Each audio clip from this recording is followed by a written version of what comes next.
Okay, in Canadian terms, it ended up being just over $100 to ship that box. Holy F. Profanities, profanities, profanities want to come out of my mouth right now. I'm Mike Dimas, and this is Pinball Shenanigans.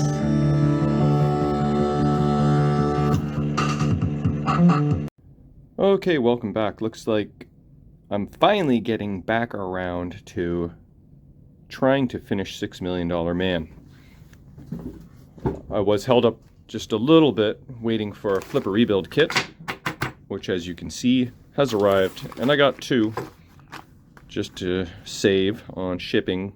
4 of us went in on the order and it was $650 US, and the shipping to Canada in a box that was about the size of something you could fit a little laptop in, you know, maybe from here to here to here, and about yay thick. $71.55 US. It was 9 pounds plus $5 US handling fee, which is fine. But $76. Okay, in Canadian terms, it ended up being just over $100 to ship that box.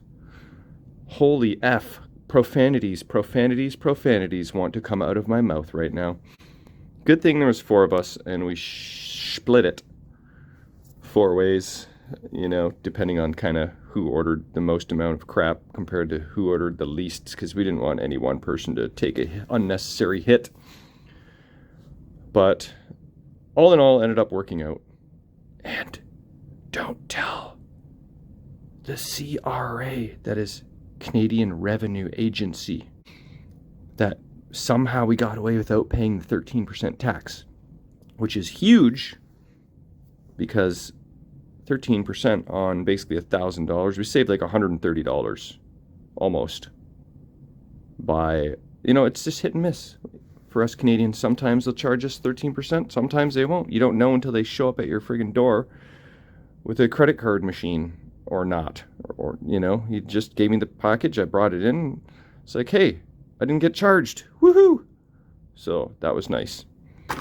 So everybody else's parts are in. It took me a couple of hours, it feels like, to organize, calculate, recalculate, go to the bank, get a draft, go to the post office, wait in line, send the draft to Steve at Pinball Resource, because he doesn't do technological payments. And he does TransferWise now, but I would have had to create an account and get all his banking information, and I thought it was easier just to go to the bank and go to the post office.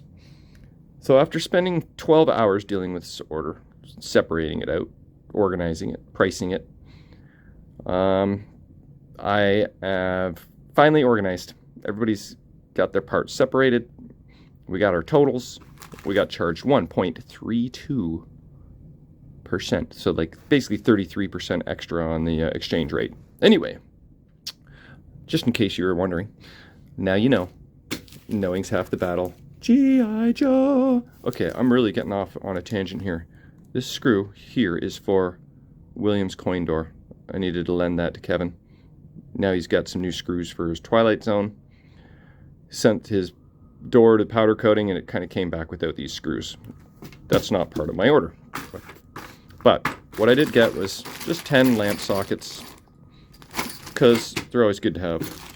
These are on sale. Slingshot kicker arms, $5 each US. I put 2 new of these ones on Whirlwind, and I really loved the improvement. Less wobble and wear, and makes for much nicer sling action. So I got 4 more of those. These were also on sale for $7 US each. Williams back box latches, and they're usually mangled, so for $7 I grabbed a couple of those. And new flipper buttons and housings. These are very reasonably priced. I think this, for 6 of them, was like $22 US, all in all. So that's pretty darn good. Like, you know, maybe $3 for each button, $6 a machine, 6, 12, 18, no, maybe $5. Call it $10 a set. Yeah, that sounds about right. And then this is for Evil Knievel pop bumper caps. This time they came in pieces. Why did they come in pieces this time? gonna assemble my own caps this time. Like so, these are called Deco Slant Top. And you got your dome top. So I guess they just print these off. And then they pop in either your slant top or your dome top, glue in place. But this time around, kind of snaps in there, but I'm gonna have to glue these ones in myself, it looks like. Then you print your Evil Knievel decal that says EK on it. Get in there. And I'll orient them like that. And then you got your EK and your EK, and then there you got yourself some brand new pop bumper caps, because you can't buy the originals. Nobody makes them, and nobody has a license to make them. So if you print your own decals, it's only decals instead of hot stamped, hot pressed, or whatever they call it. But it sure beats beat up old, cracked, brown, burnt, broken, split pop bumper caps.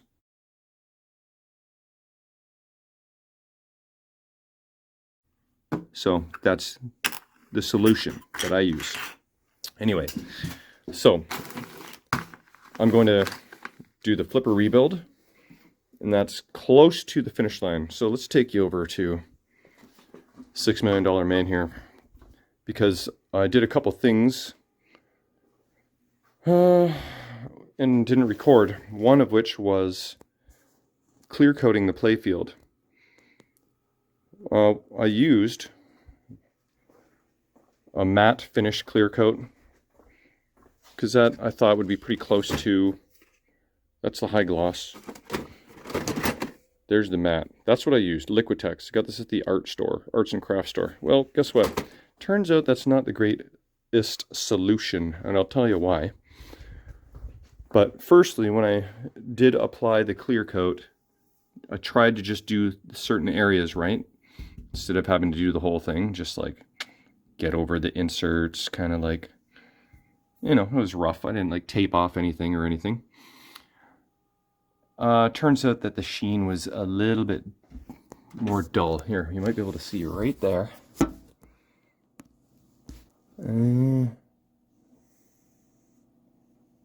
Yeah, it's kind of hard to pick up, but the sheen on the mat was a little more dull than the original sheen.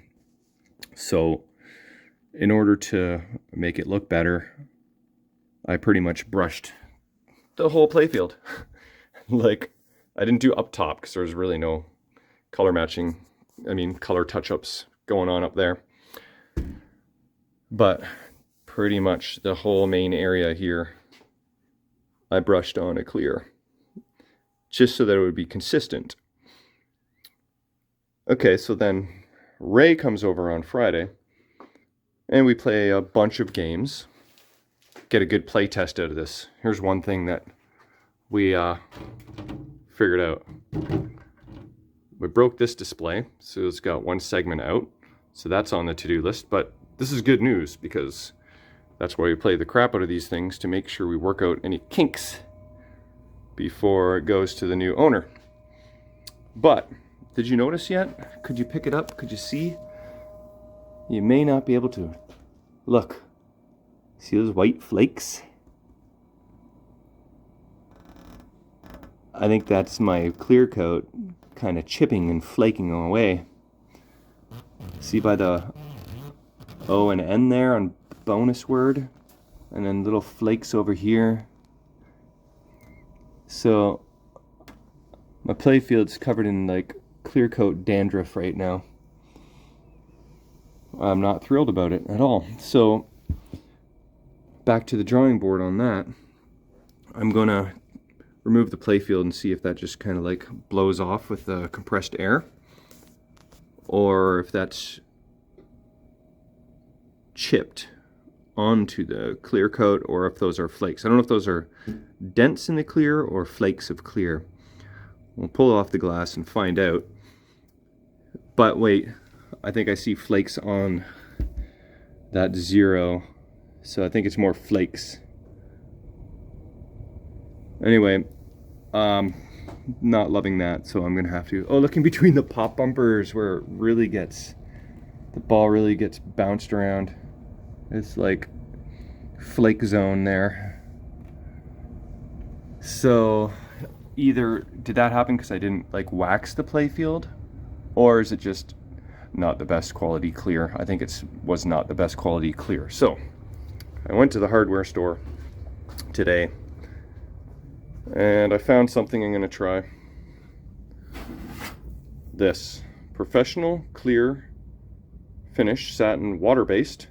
Hey look, clear finish. But then when you look at the fine print, warm amber finish. Well, what the F? Is it clear or is it amber? How can it be two different finishes? Like, that doesn't make any sense to me. So I'm gonna test this. And guess where we can test it? On maybe this old, what is this game again? Gottlieb System 1, Girl Riding a Horse Solo Ride. We can test it on this. See what it looks like before I put it on $6 Million Man. So this might be a bit of a challenge to sort out, but that's okay. I'll figure it out. So we got to clear coat the machine again. Got to rebuild the flippers. We've got to fix that display, and also noticed that this gate here, see that? It's kind of sticking up. I don't know what changed, but it's just needs an adjustment probably.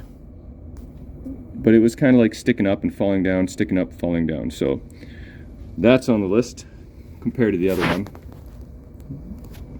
It's like straight down pretty much.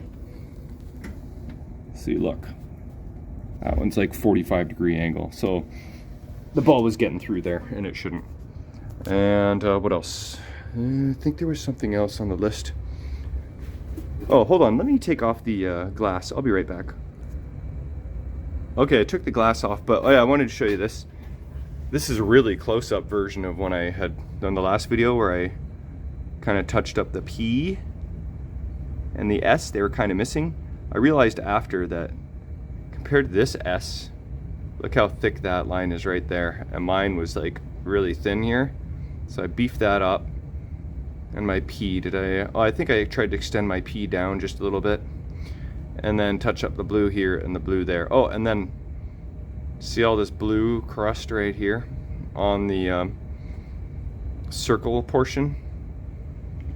Well, I tried to touch that up a little bit as well. Let's see how it ended up looking. Yep, that's better. Okay, so are these flakes? Oh, you know what? Oh, that clear coat is just coming right off. Oh man, what am I gonna do about that? Okay, well, that was a lesson learned the hard way. I do not know how I'm gonna resolve this. Ugh, that's a pickle I got myself into. Darn. That is one can of worms I opened up. Because in order to scrape off the flake, you're pretty much just scraping off the clear coat. Now you can see the original sheen behind the mat. So you can't just scrape off the flakes. I almost have to sand off the entire clear somehow. Ugh, that's going to be friggin' lovely. Alright, I'm not exactly sure how I'm going to deal with that, but I'll have to figure something out that's tolerable. Was there anything else? Oh yeah, my number 7 was being flaky. You can saw a little flickery. And this general illumination light here also being a little flaky. So those two guys need to be addressed. And was there anything else? One-way gate, 2 lights, the display. So my to-do list. I got a list on top of a list on top of a list. But in reality, it's not a lot to do. So anyway, that's what I'm up against. That's what I'm going to work on tonight. I really hope I can figure something out with the Playfield, because I'd like to try and finish this off soon and move on to the next one, because I want something new, fun, and exciting. I'm at the finish line here, and rebuilding the flippers is not new, fun, or exciting, but it's got to get done. And yeah, so I'll keep you posted. Alright, got the soldering iron ready. I've got end of stroke switch ready to be changed out. Parts removed from the bracket. And this is some of the stuff that is going to get replaced for sure. The sleeve, the coil stop, link and plunger, spring. I'll reuse this bracket. Okay, good, that's not lube. And that's the end of stroke switch bracket. But I first thought, oh my god, the new kit does not come with end of stroke switch. It has to. No way, how did I overlook that? But they were hiding in the sleeves, I think it was, something like that. So I really wanted these. This is half the reason I got the friggin' kits and the stops and everything, but glad that I got the end of stroke switches. So that should clean up nicely. Probably not going to go bushings. Should I go bushings? Probably not. We'll see. Alright, so check it out. There is the brand new end of stroke switch installed. And as you can see, I did decide to go ahead and install the bushings, which meant I removed the crank. Actually, it was two reasons.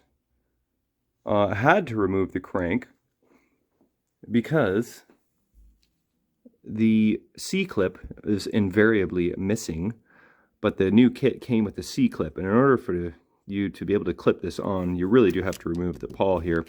But now, the pawl and the plunger and link, I think I said crank earlier, but this could be a pawl or a crank, but the whole assembly is now stable with the C-clip in there. Otherwise, it could flop around in there and not be very good. And since I had this off, I should have just did it in the first place, but now I can install the new bushings and realign the flippers nicely.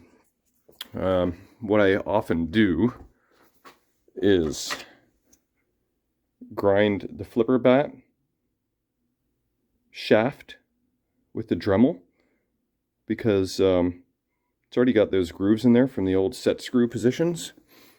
And when you try and retighten the crank, if you want to adjust the flipper bat alignment just a little bit, the set screws like to fall into the old spot that they used to be, kind of slip in there. So if you kind of tamper with the old indents, then it screws up their memory.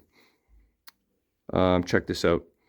The old bushing, very yellow, very not looking to be healthy. The new bushings don't have this little lip here.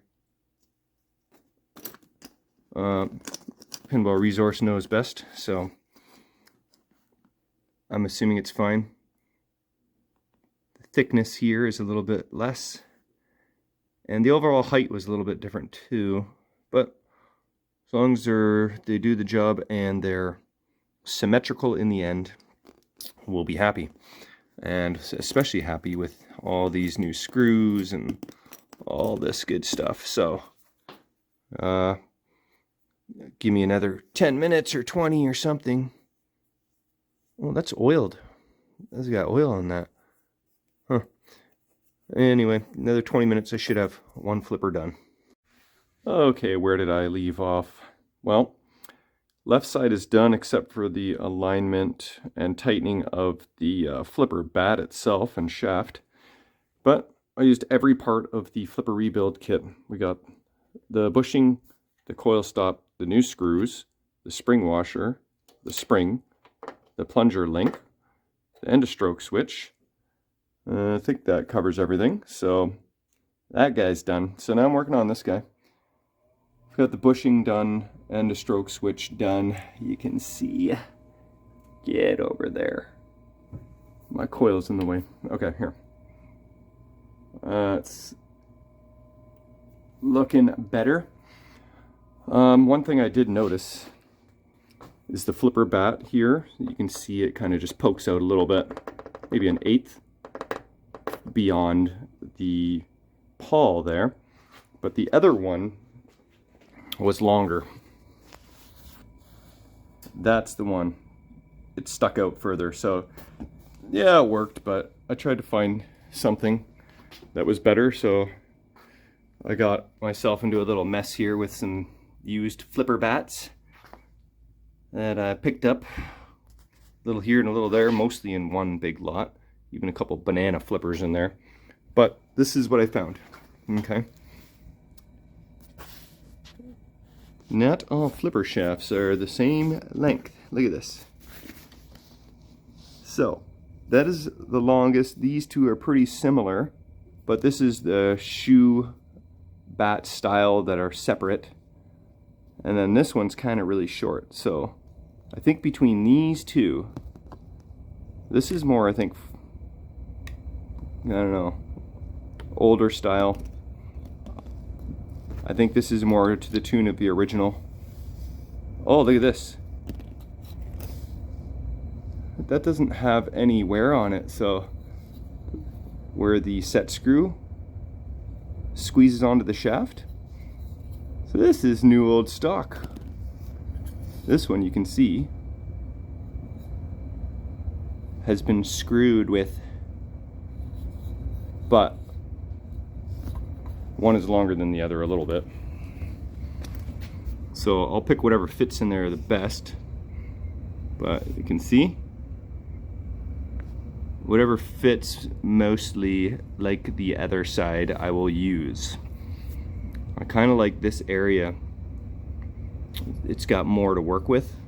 This is just a tiny little groove. Your set screw better be set right in that groove in order for it to work properly. And it looks like the area almost looks like it's been dremeled to be a little scuffed up so that the set screw sticks on there.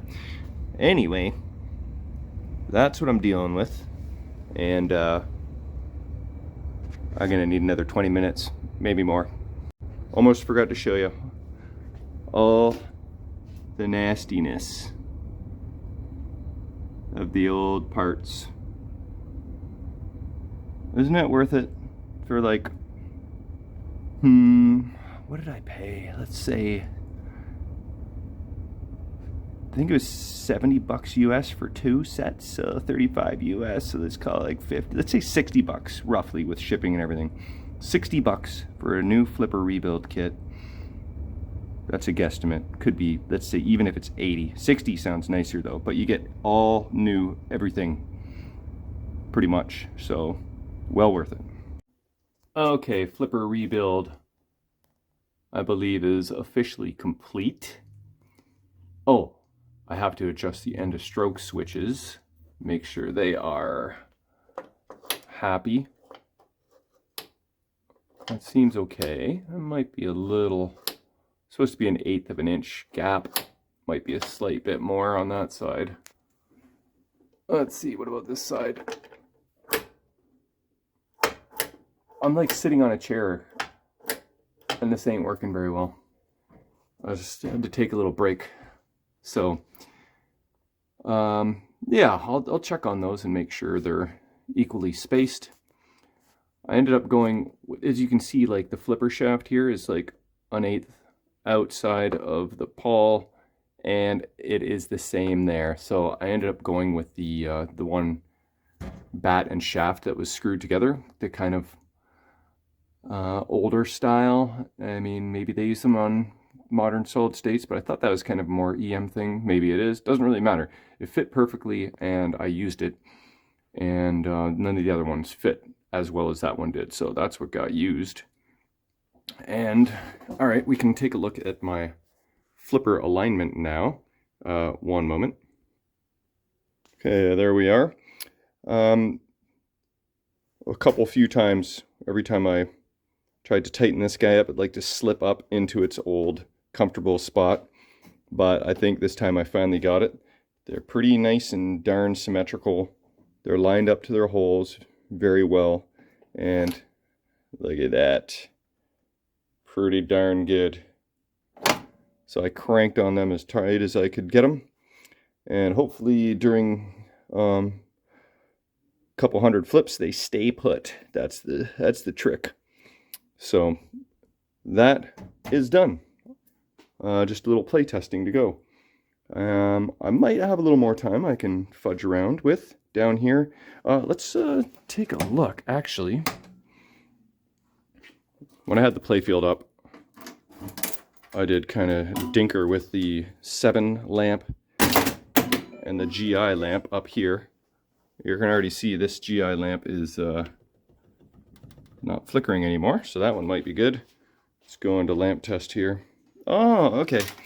Well, 7's going to need a little more love, and maybe I can also get out a little tester of this clear on the old solar ride. See what that looks like, and clean up my mess. Alright, well, I pulled my Matahari Playfield off the wall because it was easier to access than the solar ride back there. There's just too much crap. And this Playfield, I don't care whatsoever if I screw it up, and it is Bally, a similar era, so it'll be probably a similar finish on here as to what is on $6 Million Man. So I've stirred up my little mix there. It doesn't look too clear. Like I said, it says it's clear finish, but it also says it's warm amber finish. So who knows how this is going to go. I didn't clean the Playfield. I didn't prep it. I didn't do nothing to it. So let's just let's see what happens here. All right, so last, what does that say? Last target down scores special. Okay. All right, so we'll have to remember what I've done and what I haven't done.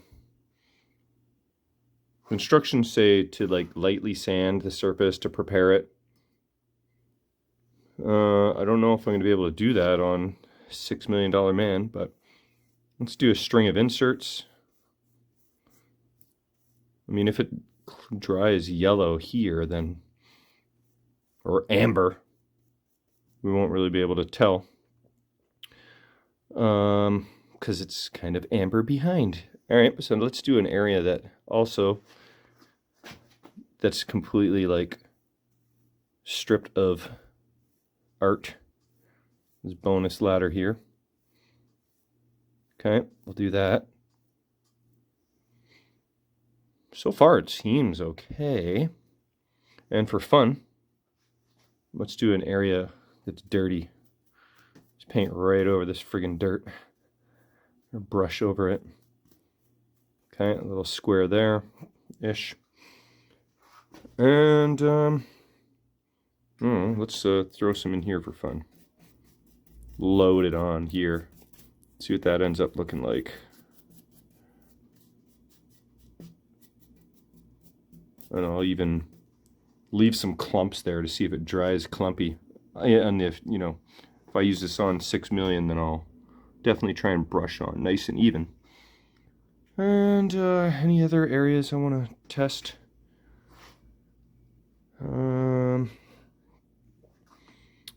I guess we could do like a sheen test, like brush stroke here, and then compare it to the black. See if we can notice a difference in the sheens. So we'll compare this and this to what this finishes off looking like, and then yeah, we'll have to wait for tomorrow to see what that looks like. But I did semi prep this area. It kind of really wants me to like sand off all of the old finish, like the old clear. But I just don't think that's really possible.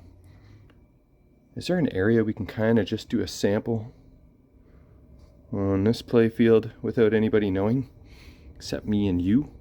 Let's just put a little dab here on this star.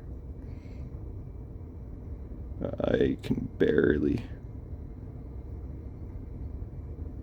Yeah, I think there's a little bit on there. Okay. If tomorrow that star looks like a whole different color than that star, then we might have a problem, but I don't think it's gonna. I think it'll be fine. But I kind of have hope now. I just used the vacuum and like got rid of the flakes for the most part on this, all the dandruff. I think it's pretty much gone. A lot of the white specks I thought might have been flakes are actually just little, I think they're just chips in the original wood there that maybe I didn't notice before and assumed that they were dandruff. Is this dandruff? Yeah. Or is that a chip underneath that makes me think it's dandruff? Yeah, so you got to try and discern what is actually a chip in the wood and a dandruff flake from the clear. But I think there might be light at the end of the tunnel. So if everything checks out tomorrow on our test play field, well, then I will clear coat 6 million and finished off the last couple things. I think I'm going to wrap it up. I did fix the number 7 light bulb. I just didn't fix the display or test the flippers. So tomorrow we'll have to do that, and we'll be darn near close to the finish line. So maybe this episode and one more should be it, and then a gameplay video, of course. So that's going to be all for tonight, folks. Thanks for watching. We'll see you on the next one.